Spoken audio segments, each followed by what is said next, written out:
Good afternoon, everyone. Chintan Barwara here again from CMA Australia. I'm going to be your host for this evening, and today we're going to be talking about a very interesting topic in recent times, especially looking at finance leadership during a crisis. It's all about how do you respond, how do you recover from this, and how do you reimagine this as well. This webinar today is going to be presented by Professor Paul Mather.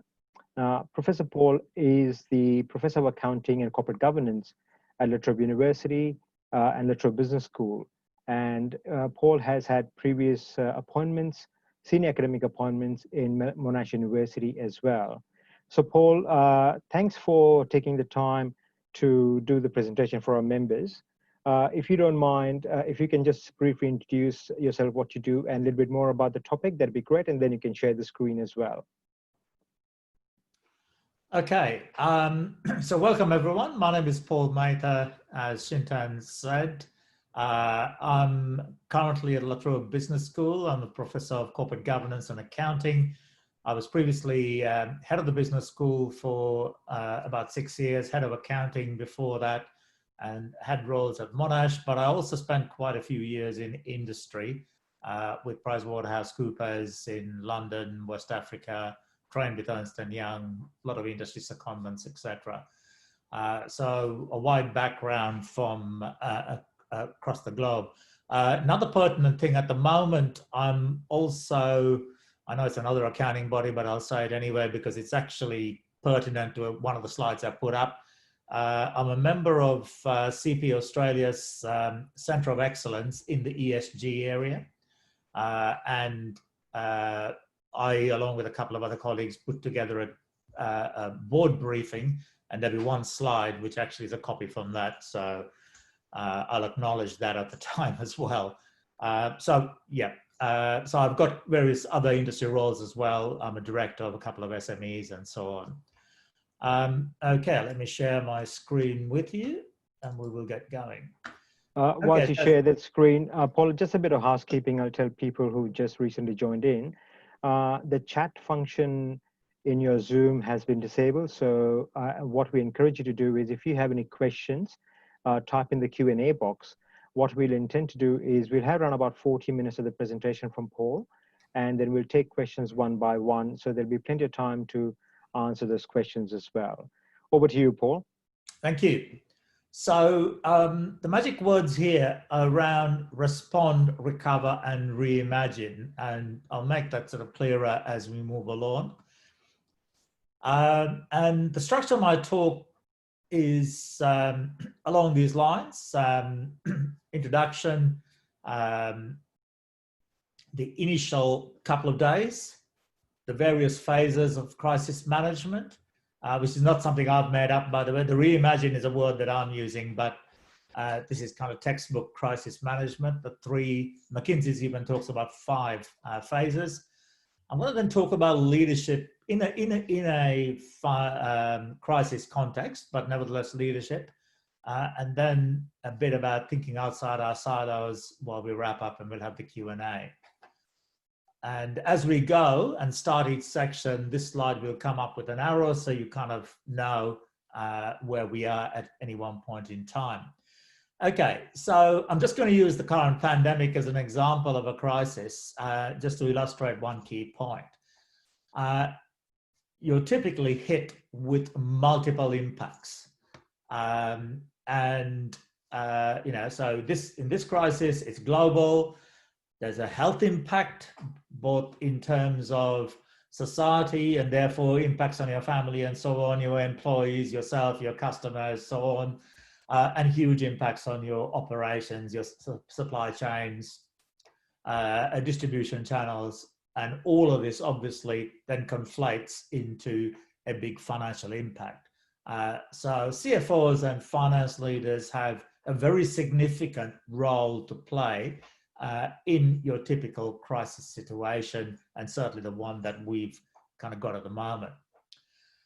I want to start off by talking about the fog of war, and there's a reason for that. So some of you may be familiar with an absolute classic by Karl von Clausewitz called The Principles of War, and he's got That's like an article, and he's got about 10 volumes, which I think are called On War, which to this day, even though it was written in the context of the Prussian War back in the 1850s, to this point is a standard text at West Point, Sandhurst, I'm sure Duntroon, and so on. And the reason I'm bringing this up is because of some of the key themes he initially talks about. And he talks about the fact that military campaigns are extremely fragile because it is very difficult to predict events that are changing so rapidly, and making a lot of your planning obsolete. And also talks about the military leaders are typically having to make decisions under extreme time pressure and critically with incomplete information. Since much of what can be done is concealed and distorted by what he called the fog of war. Now, hopefully, you're seeing why I raised it. There is a sort of familiar ring around this, right? And General Rommel talks about the fact that no plan survives contact, same sort of concept. And you know, you can go through history and you'll see this. I mean, D-Day could have been and would have been quite different if the Germans had unleashed their panzer divisions within a couple of hours of the Allies landing in Normandy. You know, they could probably have stopped it. Unfortunately, or fortunately, I guess, for most of us, it was incomplete information, and Hitler and quite a few people were convinced that the real invasion was going to come somewhere else. So they held back some enormous reserves they had that could have created havoc and potentially stopped the invasion.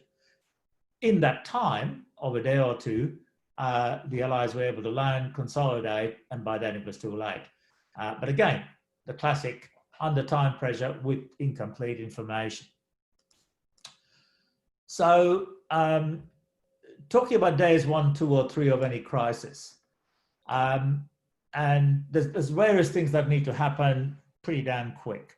The first thing people tend to do is to set up a crisis team or a task force. Now, they'll be called different things in different organizations, but that's something critical. And they will work very closely. And even once the initial days 1, 2, 3 are passed, they'll almost certainly meet once, if not twice a day for half an hour or whatever. And they in turn will have teams under them. So the CFO or a finance leader will be part of this crisis team, but then he or she will have finance teams working under them on things relating to the crisis.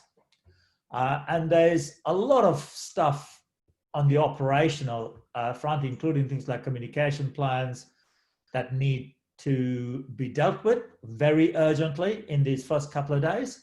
But the typical things are, and these are going to vary depending on the organization, and I've listed them. I'm not necessarily going to go through all of them, but I would say I can't think of an organization where health and safety issues, where that's relevant as it is in the current pandemic we've got. And then what I call a quick and dirty financial assessment is going to be critically important in that phase. And really probably all 5 other things I've listed here, but you know, you'd be starting off with those 2. And by the quick and dirty financial assessment is really sort of making sure you understand your balance sheet, your liabilities, your cash flow situation, your cash flow projections as is, and trying to very rapidly put your finger on the critical things you're going to have to address moving forward in that financial space. And making sure, at least at a high level, those things are socialized with the crisis team. I'm not going to talk about the phases of your typical crisis in terms of management. And you could think of it in terms of short, medium, and longer term. But for example, the COVID-19 context, we talk about a response phase. And look, in any crisis, an initial response phase in which you deal with the present situation and try and manage your continuity. A recover phase during which an organization learns, gets stronger, recover, as the name implies. But I think a really important one that people don't spend enough time on is what I call a Reimagine phase, where you're trying to prepare yourself and potentially even shape whatever the next normal would be. And one of the things I'll emphasize as we move on is that some of these things need to be managed simultaneously. In other words, when we start talking about respond, one of the things I'll be saying is you need to set up your a little team to look at the the forward planning team or whatever, to look at your reimagine issues pretty much now, rather than, oh gee whiz, sort of, we're out of the crisis, things are getting back to are stabilizing, but look, the whole landscape's changed, now what do we do? Well, hang on, you've actually got to make some of those things happen straight away. So it's good to think of it in terms of these, to give yourself some structure, to think in terms of these 3 phases, but sometimes work on a longer term issue may have to start right now. In terms of the respond phase, I'm focusing on finance and strategy, so I'm not going to get into the operational stuff necessarily. Couple of things, as I said, set up your crisis team and start looking at your business continuity plans and changing those. I've got in here, stop all non-essential cash flows, but I think I want to throw in 2 caveats around that. Firstly, and the mindset has to be not about cutting costs, I think, but it's better to have a mindset of saying, we're going to spend wisely. In other words, you cut your costs and watch your cash flows, but try to do it by improving your operational effectiveness.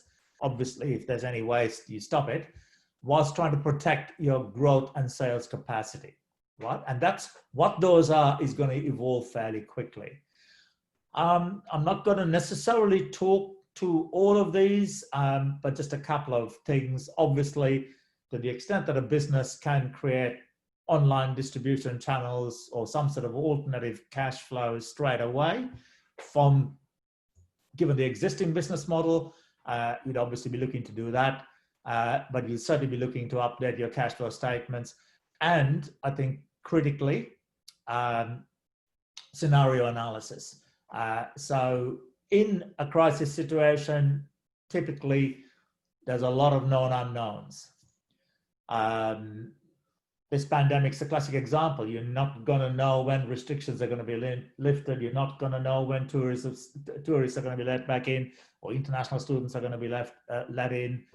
And the level in which restrictions are going to be lifted and the timing thereof. Will we get a vaccine? Will we ever get a vaccine? All that sort of stuff. And hence, really, a projection is going to be pretty damn useless. You're going to have to prepare scenarios so that you can actually try and find ways to see how you can protect yourself from the worst, whilst being able to capitalize on the best case kind of scenario. Updating risk registers obviously falls within our purview as well, because typically the better risk registers will often have a section on financial impacts. And really, in this sort of context, it's going to be linked very closely with the scenario analysis. So on one particular board I'm on with the scenario analysis, there's 3 scenarios, and there's 3 scenarios within each one of those scenarios. And we've got a narrow set of most likely, but honestly, who knows? And we are trying to make sure in that organization that we can protect ourselves if in fact the worst of the worst scenario unfolds, for at least to be able to sort of manage and survive for at least about 1.5 years, 2 years, and I think we can. So that's the sort of thing that really needs to happen. There's going to be a bucket load of operational issues, but the penultimate point is really critical. And I say it's critical simply because when you're in the fog of war or straight after, you're working sort of 14-hour days, you've got incomplete information, there's stuff coming in from everywhere. And yet I'm saying one important thing you need to do is to set up a sub-team of your crisis team or whatever that's appropriate, what I call a plan ahead team, which is what the military often does, in order to try and figure out, look, how are things going to change, and therefore how is it going to impact our business? How can we exploit that, and so on, kind of moving forward. But that really needs to start happening now, because if you don't, you're going to end up in a situation where 9 months is, oh, geez, there's great opportunities for expanding markets or in this sort of area. But if you haven't done the groundwork before that to do that, then you're going to be caught short. With the recover phase, obvious things like renegotiating debt facilities and covenants, preemptive equity raisings. And look, some of these, in some organizations, I'm going to emphasize that with the wrap-up slide I have in this section later, would happen at the response stage as well. I mean, in the first week or two when the crisis hit, about 16 to 20 listed companies did equity raising through private placements. Flight Centre was a big one. So that was definitely in the response phase. And with some organizations with a lot of debt, with covenants that are about to be breached, for example, that would certainly be something you deal with in the response stage. In other cases, it might be more in the recover stage. You've got to keep reviewing your costs, updating budgets, and so on. But the other thing I think you've got to do at this stage, and again, finance leaders are going to be critical in that, in terms of evaluating proposals, contributing to the ideas, but also evaluating proposals, working out financial feasibility, NPV, and so on, is the opportunities to pivot. And it's a fashionable word at the moment, and you've all heard about the gin factories which have started producing hand sanitizer, or I've been producing hair sanitizer, etc. And there's lots of stories like that. My local very up-end restaurant, apart from doing takeaway, which they wouldn't have dreamed of 4 months ago or whatever, at the time when they just couldn't get people in because of restrictions, but they were also doing the panic buying and whatnot, use their supply chains to create a distribution channel for very good quality meats and food produce, which they were able to source, and you could drive through and pick up and all that sort of stuff. And they had a customer email base, and they sort of worked on that. But there's lots of examples. Airbnb did a social good by housing, I think, about 100,000 health professionals, other first responders worldwide. So these are people who are going to have exposure to COVID, who didn't necessarily want to go back to their families in case they cross-contaminate, like seems to have happened with some of our security guards or whatever at these quarantine hotels in Victoria, but putting them up in different, in apartments, hotels, etc., and facilitating that. In the US, an on-demand car cleaning service offering sanitizing service to properties and office facilities, etc., which was still functioning. One I really loved was something called Squatted, I think, which was the idea of online shopping, but being able to do it with your friends simultaneously. So I don't know about you, but if I need a jacket or whatever, I just go to the shop and get a jacket. But there's a lot of people where it's a social experience. They'll go with some mates and they'll go through 100 shops looking at jackets. They'll have a cup of coffee or whatever, and then buy their jacket, presumably. Alien concept to me, but I know it happens. This is creating an online environment which actually allows maybe not the cup of coffee to be virtual, but nevertheless having people say, oh, does this jacket look nice on me, or whatever the hell you do when you do group shopping. As I said, I've never done it, but apparently it's a good hit. The other thing that you can do, and again, I'm focusing more on the finance kind of side, and some of this is but operational issues, but again, we could often be driving it, is it's an opportunity to review and update things that sometimes you've always wanted to change, and it presents an opportunity. So I think that there's the question mark is because some people claim Churchill said this, some people say there's a guy, Rahm Emanuel, who was the mayor of Chicago. who said, never waste a good crisis. And that's absolutely true. I mean, at this moment in time in universities, there are things happening and changes being made which would have otherwise taken a year to change or whatever. I mean, help sort of business schools, universities switch to online within a week, typically, without the world collapsing. I know when I was at the business school, I'm trying to move things online. Geez, the resistance of staff, who will train me, this, that, whatever, all this stuff. And it would take a year and a half with a lot of sticks and carrots to actually kind of make it happen. Just all happened in a week. But that's just one example. But it's always good. So I've been in leadership roles in about 3 different crises and witnessed about 3 different crises. One was a really nasty one, which was I was a partner with PricewaterhouseCoopers in a place called Liberia in West Africa, where there was a coup. And for 2 years, I mean, literally it was life and death, bullets flying, curfews, all that sort of stuff, making sure your staff are safe. Forget about work and people, all that sort of stuff. And you could actually get food to them and all that sort of stuff.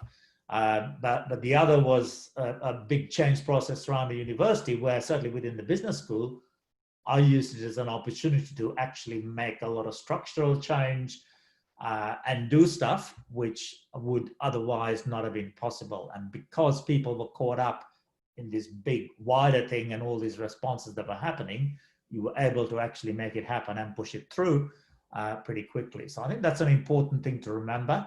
But obviously, the financial efficacy of all that sort of thing needs to be evaluated as you go through. Getting on to the Reimagine phase, what history has shown us is that whenever there's been a big exogenous shock, there typically tends to be shifts in customer and other stakeholder preferences that radically change the business landscape, right? And you can go back to the 100-year war in Britain, and we can go through World War II, etc., and show the changes that have happened in the economic landscape post that. This has been a huge shock simply because of those multiple impacts I talked about. And we're not going to go back to the way we were doing things. I think that's pretty clear. And hence, it's kind of important that we firstly understand that. And just a couple of illustrations. And I chose not to go the 100-year war, whatever, because I thought this was cute. But the story of, in Indonesia, volcano, ash, ruined harvest, food prices went through the roof. Loads of people died from famine, and ditto the horses because owners couldn't feed them. And what that actually led to was the development of what this guy called a running machine, but we now know as a bicycle. Looked a bit different from the bicycles we see sort of being pedaled around Melbourne at this stage, but that was the driver of that. Not as dramatic and probably more intuitive, but Alibaba was a tiny retailer 2000, 2001. No one had, people had barely heard of them. SARS epidemic hit in Southeast Asia, North Asia, and similar, right? With very similar imperatives around social distancing. It didn't impact us in places like Australia, except to the extent of us wanting to travel. I can remember visiting the UK during this period and going via Japan to avoid having to change planes in Singapore, which was badly impacted at the time. But the impact of that was Alibaba took off because of what they were offering in terms of e-commerce and online. And exponential growth over a couple of years, and it's now pretty much, Amazon and Alibaba are the 2 really big sort of online e-commerce sort of providers of goods. But again, that's a smaller shock, but nevertheless an impact which that came from social distancing and so on. In terms of our current crisis, for example, I mean, and all of you could think of more, we're probably going to see a lot more contactless commerce. because I'm averse to going to shopping centers. I mean, I've even got the odd rain jacket or whatever online. Never did that. I always prefer to try it out or whatever, but I'm getting a fair amount of stuff online, not necessarily clothes, but even that, as I said, that rain jacket type thing I have. Cash could pretty much disappear. People are suddenly realizing that apart from the health issue, you can actually survive quite nicely without cash, and life would become a lot more convenient if that was the case. Almost certainly people are going to start looking at our supply chains and the whole just-in-time inventory policies, etc., given how people got caught out and the vulnerability of supply from just one market and so on. I have little doubt. People are already beginning to look at that. And that's going to create opportunities locally and create various shifts. The working from home and the migration of the regions, in the sense, are linked. There's already data starting to emerge to show that there's now a pattern of shift. My daughter, in fact, funnily enough, texted me yesterday. They had this farm where they actually live out in the, about 1 hour out of Canberra, just middle of nowhere, really. And normally, and they were putting it on the market. Normally, regional properties stay on the market 3 times as long as your typical urban property. Went in 6 days because apparently there's a huge surge of people looking to move out of, in this case, Canberra and Goulburn. So migration to the regions, that's going to create opportunities in regional areas, but it's going to create lots of shifts and opportunities as a result of more and more people increasingly, even moving forward, working more flexibly. So I was having a real cup of coffee with the director of a big property management company, listed company, and they are wetting themselves because they're concerned about what it's going to do to their business model moving forward. And equally, I was talking to the CEO of a sort of a startup hub, co-working space type business, who's wetting his lips, basically saying, look, I think I can now target large companies to set up mini hubs in some of my areas. So Paul Mather doesn't have to shuttle into the city, but to the extent that he wants of his facilities or wants to work with a small team of people and get the social benefits of working with colleagues and so on, he can be part of this little Tesla team or whatever team at our startup environment, and there's only going to be 15 of them in this space. But more importantly, they don't have to commute in and occupy a building of a couple of thousand people and so on. A lot cheaper as well. So there's going to be a lot of shifts like that. I mean, I just listed a few, as I said. I'm sure you'll think of many. Critical thing is to basically say, right, what is this going to do in the context of your business and your industry? So need to try and identify this and then try to put numbers on it and so on, feasibility studies, because you need to get onto it now and try and anticipate it now. You'll never be certain, and you're obviously not going to launch till there's more certainty, but nevertheless, this is work that really needs to happen now. As Sun Tzu, and we're talking 500 BC now, in the art of where, say, in the midst of chaos, there's also opportunity. And I think that was absolutely true then, and it's certainly true now. And one of the things to point out is accountants are increasingly working closely. In fact, I did a talk to the CMA group on accounting and data analytics about 6-9 months, or last November, I think. And accountants are increasingly working closely with analytics teams and so on. And data and sentiment analytics can actually help with the above, because a good analytics team, the text analytics people, can actually hammer through social media, Twitter, blogs, websites, etc., and pull out themes and trends by sector and so on, and narrow it down to your sector to try and help you sort of try and get ahead of the game, right? The likes of Apple do that all the time, nothing to do with crisis. They launch a new iPad or whatever, their analytics people are trawling the blogs, trawling the customer reviews, etc., huge amounts of data in order to identify what they got wrong, what they need to do the next time, and so on. It's the same sort of concept, but in a broader kind of scale. So this is the summary table, and this is the caveat. So this was, as I said, we have a ESG, and I'm the G bit, governance, Center of Excellence, and there's 3 of us in the governance group, and I led a small team that very quickly, when COVID hit, put out a board briefing on how boards should, for CPA members or anybody really, should be looking to respond to this crisis. So we got this out, sort of early April kind of thing. And we had a summary table, which I've just lifted and put in here, hence the caveat, hence the acknowledgement. But the caveat is that what goes where in terms of, is it a medium-term issue or a longer-term issue, is going to vary by industry and by business. And it was contested even when we put it up. So for example, I'll pick the one I hate most, preemptive capital raising. Preemptive would be much earlier. I don't think it's a long-term issue. Sure, capital raising, because you've identified a great opportunity given the changing landscape or whatever, the CEO of the co-working space said, look, it's definitely happening.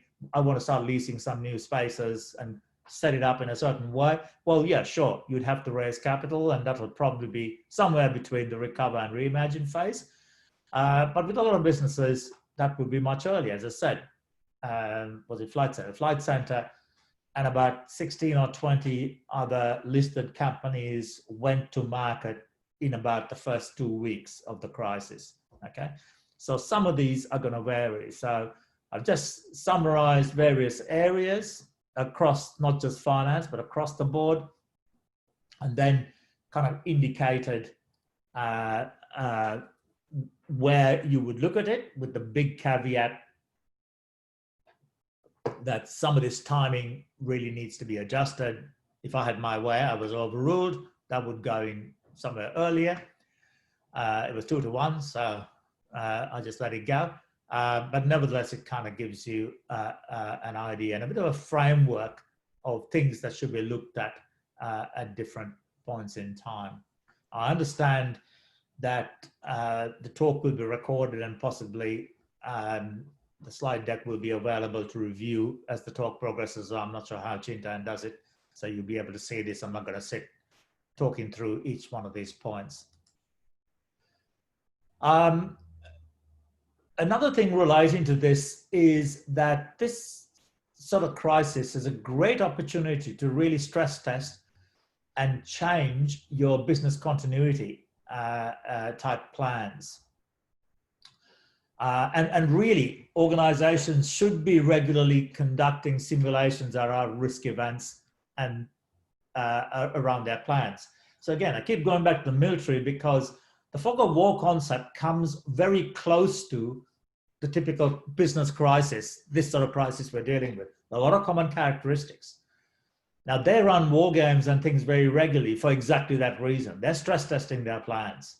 And we need to as well. But having said that, there was a GIS survey that was done in March after the crisis hit, so it was late March, that found that about 40% of Australian businesses are not regularly testing their crisis plans, and only 11% run simulations and stress test around risk events. So that's a potential problem. I mean, I'll give you an example, just purely operational.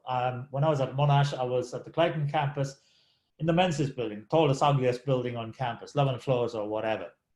2 lifts, couple of stairs, dinosaur building, which has now been refurbished, long overdue.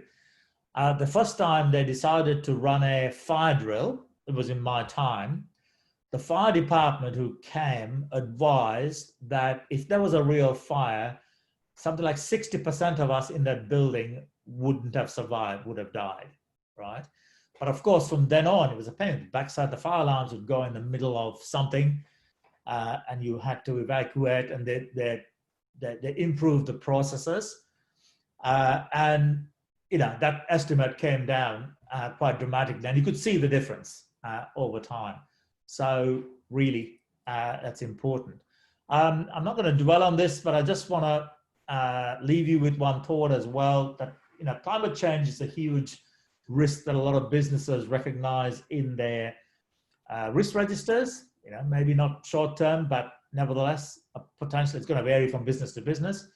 And there's some McKinsey's work and some think tanks basically arguing that, look, there are similarities and differences between the current pandemic and a potential climate change scenario as an end game, and that there's opportunities to learn in order to better prepare for the climate change scenarios.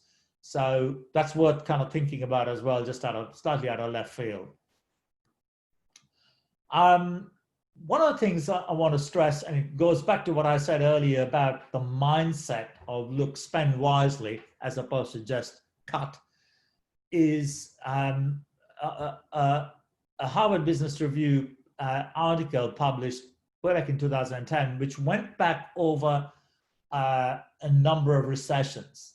And they studied firms, and the key thing they found, and it's a good thing for us accountants, because we tend to think instinctively of sort of cost cutting in this sort of situation, that firms that cut costs fastest and deepest had the lowest probability of outperforming the competition when the recovery happened. And so I suspect it was typically because it was indiscriminate, and because it didn't say, hang on, let's do this sensibly and protect our growth and sales capacity. So something to watch. I mean, obviously frivolous expenditures got to go, and there's some urgent things you do, but nevertheless, a lot of thought needs to go into how and where you cut. Okay, I'm going to basically talk about some broader leadership issues, but as I said, the CFO is a very important leader in this sort of situation, and therefore it's worth thinking about. So good governance and leadership is critical, and I'm not going to talk too much to this slide, but your normal good governance is the board there's a demarcation line between the board and management. Sometimes in a crisis, a little bit of this may blur, okay? We'll come back to Arden, etc. So I might not talk to everything, but this is a framework, again, from a Harvard Business Review paper, which talks about leading effectively and the needing to go against your instinct when there's uncertainty. So this is a summary which basically says what's instinctive when facing uncertainties: you wait for additional information, makes sense. Downplay the threat, hold back on bad news. Lots of accounting research which shows that companies delay putting out bad reviews, try to hide it with other stuff, usually comes out on a Friday, all that sort of stuff. Take lots of time to explain your actions and try and justify what you did, staying the course, this is the way we're going, blah, blah, blah. What's needed in a crisis: act urgently, communicate transparently,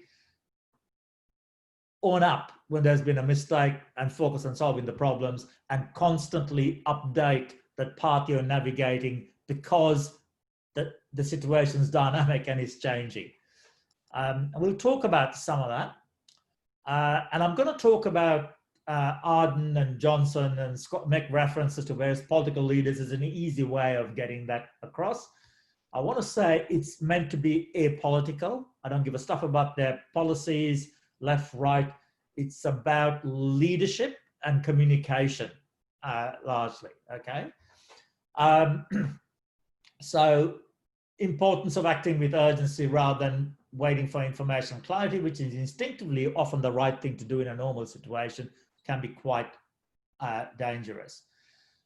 You really have to make decisions based on incomplete information. So Arden talked about go hard, go early, even though there was uncertainty as to whether that was the right way to go. You're going to destroy the economy if you do that unnecessarily, if you didn't really need to go that hard early. Speed over elegance is a phrase that's often used in this situation. Communicating with transparency. I think communication is probably the most important thing in this space, from both the financial leaders and the CEOs. And look, A+, she's actually a communications major. She comes from a communications background before she got into policy. Those are her degrees, I'm pretty sure.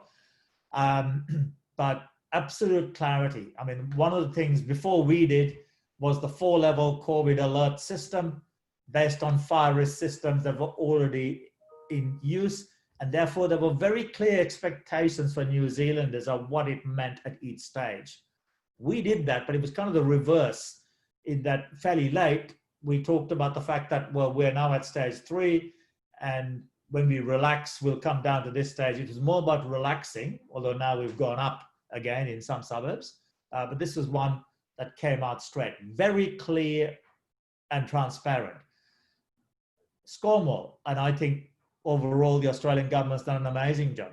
I think the facts speak for itself. But on one occasion, came straight from a national cabinet to a press conference and got into a lot of detail around restrictions, which confused the hell out of everyone about X at a funeral, Y at a wedding. And it wasn't particularly coherent, and we didn't really understand why one was different to another, etc. He would have been, and I think he sort of did that from then on, better off spending 2 hours, sorting all that with some comms expert, and then coming up and saying, right, there's a big difference between being indoors and outdoors. There's a big difference between this and that. And therefore, for indoors, bang, bang, bang, bang, etc. There's research which talks about, and this motivating language theory by a couple of experts in the US that talks about that in order to get the best out of people, leaders must address 3 aspects: direction giving, meaning making, and empathy. And they argue that leaders overuse 1 and underuse 2 and 3. And again, going back to Arden, central message early: stay home to save lives. Clear direction giving against her natural style. She's more an empathy, let's do all this together after a long chat kind of person, but with real meaning and purpose. It's about saving lives, right? Similarly, a broadcast from home in a sweatshirt. I can't believe that was an accident. At a time when everyone was working from home with children's toys lying around, etc., which again creates empathy and makes people realize, hang on, she's doing what we're doing with all the inconvenience that goes with it. And similarly, a contrast between a broadcast she did, which was live, extensive Q&A, all that sort of stuff, Boris Johnson's equivalent, pre-recorded, no Q&A, and totally direction giving. Take responsibility and solve problems. Mistakes will happen, own it, fix it. Greg Hunt has done that on a number of occasions, right? And not get defensive and point fingers. And this is probably true at all times, but it's particularly important in a crisis. It wasn't an accident that I've got Trump's photo there, but I'll leave it at that. Staying the course. Yeah, you've got to be calm and composed, yes, but you must continuously update and change course where necessary, including the team members you need in your crisis team, etc. Simply because the thing's moving so fast.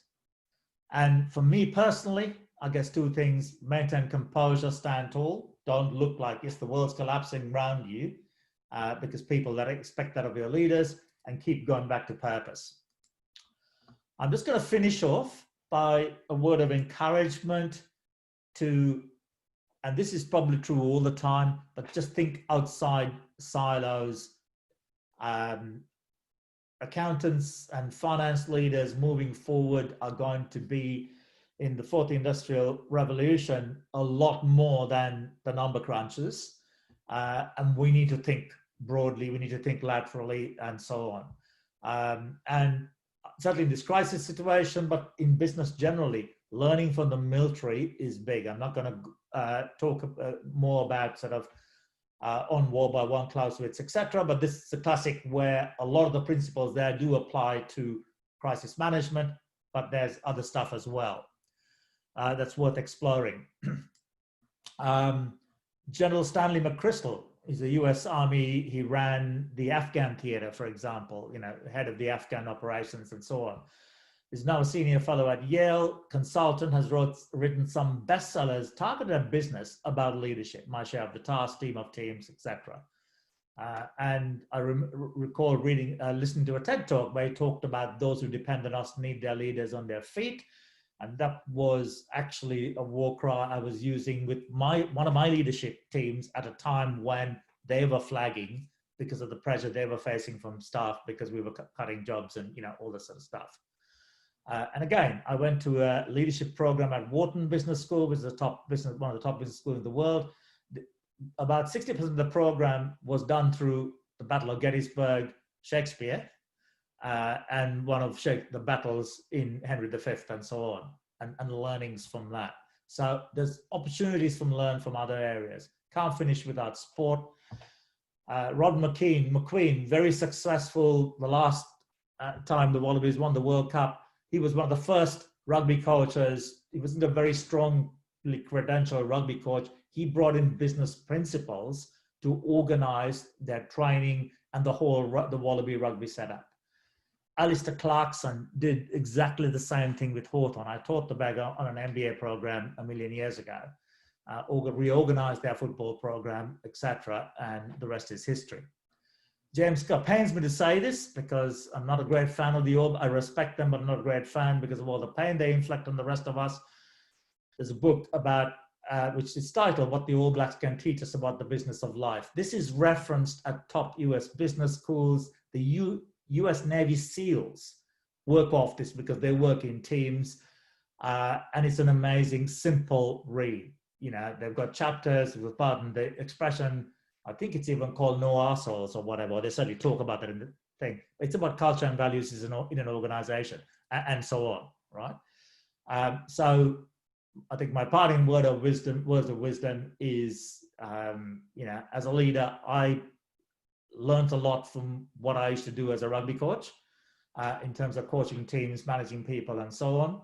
Equally, I've taken things into the rugby dimension from being in accounting and being able to analyze problems, etc. So on that note, I will finish up and happy to go to questions and answers. Thank you, Paul. Really, really riveting stuff. I think the analogy that you got of sports in it, I think that really brought it home. We've got a few questions there, but before we start doing that, I just want to tell everybody else as well that this webinar is being recorded, and we will probably send you a link to this webinar so you can have a look at it again, probably tomorrow. So there should be a link in your mailbox tomorrow for the same thing. Paul, before we jump into questions, I had a interesting kind of observation.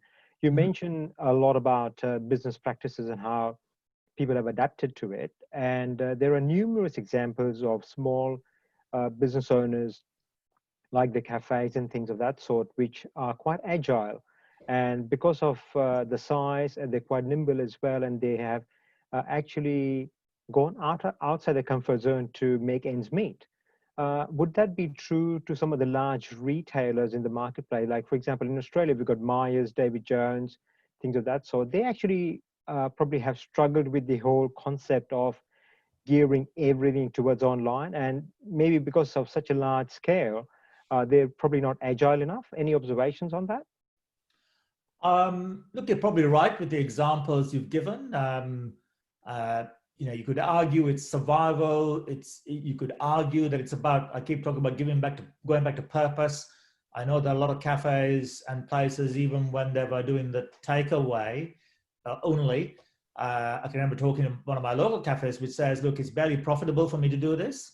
I'm probably better off closing, but it's a hell of a customer service because this is the only interaction quite a few people have, and they still can get their morning coffee, even if they can't stay here and drink this. And it's the only social interaction they have outside their family. And I want to keep this going. It's partly part of my purpose. It's a community service. Partly, I guess, it's kind of thinking ahead and saying, gee, if I do this, I've got loyal customers for life whenever things come back to normal. So I think you're right in that respect. It is a lot harder with those bigger businesses, particularly because of the social distancing and the physical spacing. But there are some examples of, custom organizations trying to do that. For example, Qantas and Jetstar and the likes, and Jetstar normally is not that flexible, being totally just going overboard in saying, refunds, credit vouchers, you can book travel, no cancellation, frequent flyer points. Suddenly, you can buy all this stuff from, it's not just about flights, really pushing the stuff they can buy, etc. So yeah, it varies, but yeah, it's a good observation. Thank you, Paul. Happy to take the questions now. There were a couple.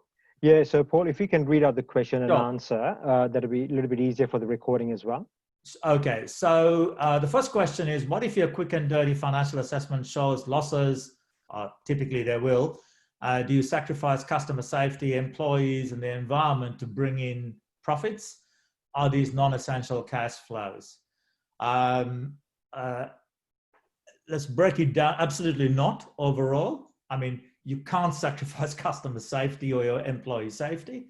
And in terms of the environment, look, that's going to vary from organization to organization, but these days it's ultimately about the culture and values of your organization. But I think that would be extremely unwise.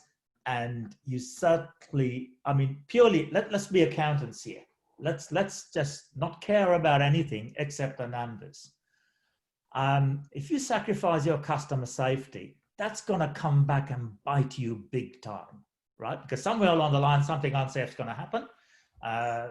In this case, people get infected or whatever, or suddenly remember that sort of Paul's organizations were cutting corners when in fact they shouldn't have, and that may have spread infections and so on. Reputation damage, lawsuits, and potentially you're going to lose customers, etc. moving forward. Employees, again, employees are most a business's best assets. Sure, you might have to stand down, you might have to cut working hours, etc. And there's ways you do that. You certainly don't do that in the first 3 days of communicating, making sure people understand why, trying to give them some certainty, only doing it after you've tapped into government resources and so on, and doing it as a last resort. But you certainly don't mess with their safety, and then don't mess with them purely in order to kind of make profits. Environment is the same sort of thing. It depends on the values of an organization, but these days, again, just being totally bloody minded, not caring about anything else, any social issues, there's risk. If you're an accountant, old-fashioned accountant, there's risk if you start stuffing around, even in this sort of situation with the environment. Certain things might get delayed, sure, but as a big ticket item or in the medium to longer term, certainly not. So I hopefully that's kind of answered the question. But it's tough, and there will be people who attempt to do that. The next question, you mentioned accountants. Has the pandemic shown that the suburban accounting firm has no future? Any ideas how accounting practices can be reimagined? Gee, that's a hard one. So the first thing I'd say is that forget the pandemic. There's been a lot of thinking that in the fourth industrial revolution, with digital capabilities, with cloud capabilities, etc., that a lot of the compliance type, routine compliance type work that these suburban accountants do and thrive is going to start disappearing. And in fact, I saw some work done by a future of taxation kind of task force, a mate of mine's on it. And they're talking about, look, the tax front practices are going to have to actually, nothing to do with the pandemic, reimagine how they operate, because a lot of this work is going to get automated and is going to disappear.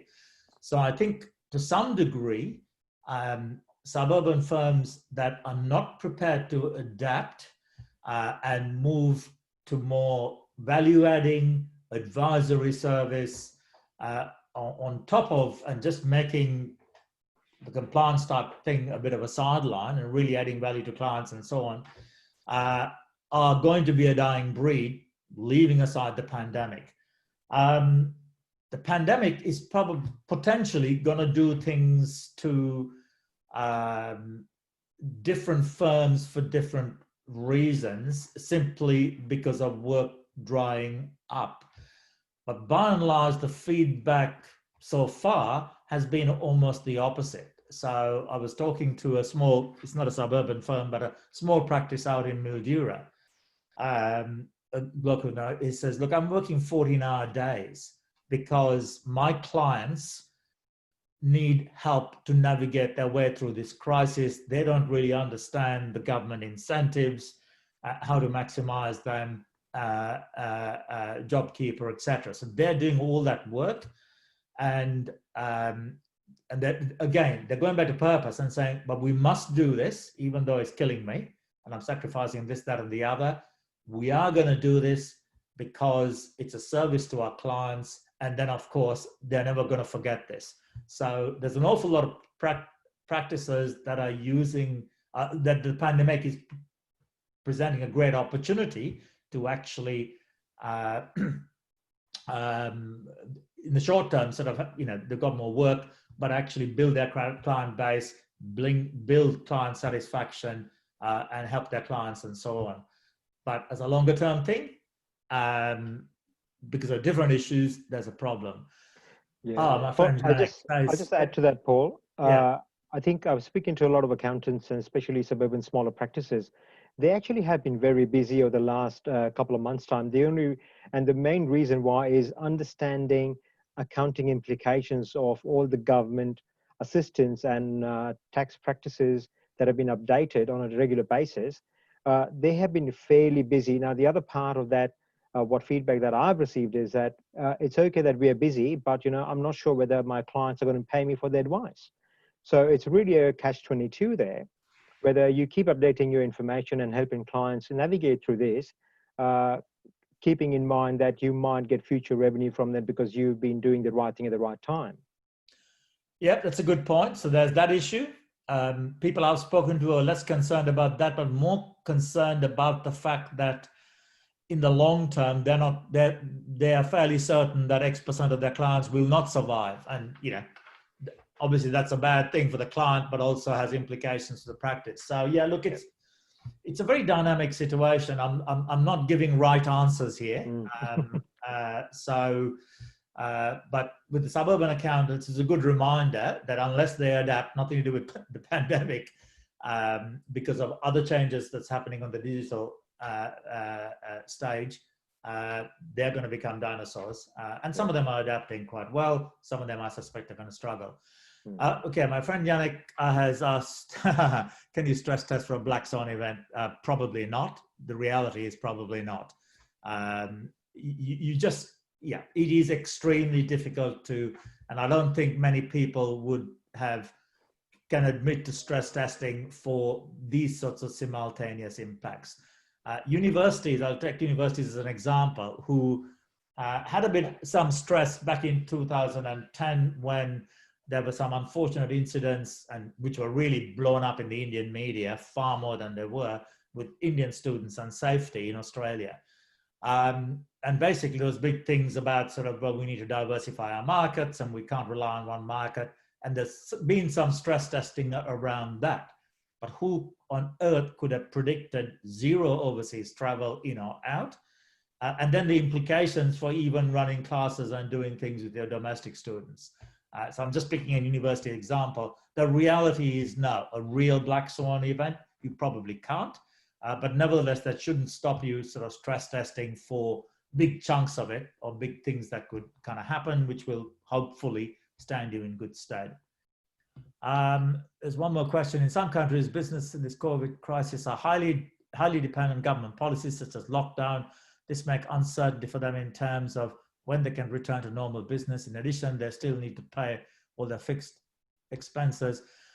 What is your suggestion for them during this period? If I knew the answer to this, I'd be a millionaire by now. But look, it's a tough one. If it could be narrowed down to a specific business or even industry, I might be able to provide some guidance. If not, all I can say is, look, you just got to manage your cash flows as best as you can. minimize your expenses, try and come up with your alternative cash flows, pivot opportunities, etc., to get something coming in, and try and wait it out. But then again, there's judgments you've got to make, particularly with smaller business, to say, look, when do we actually pull the plug? If this, can we just keep going? And the answer is, look, when you get to a stage where you say, look, if this continues for another 3 months, we're going to go under. That may be the time that you bail out. Look, it's a difficult one. Janek, do you want to add anything? Is he able to? No open questions. Sorry. No. So he can't answer because it's okay. webinar, not a Zoom meeting. But I think we're running out of time, Paul. I would just like to thank you from CMA and myself as well, the entire team. Thank you so much for this presentation. Really interesting stuff, in especially these kind of crisis situations where finance has been at the forefront of not only navigating but also showing the direction. And your emphasis on Reimagine was absolutely perfect. I think a lot of us would probably take some of cues from that presentation and probably learn a little bit more about that. So thank you very much, Paul. And we will hope to see another presentation from you near in the future as well. Thank you very much for the opportunity. Good luck, everyone.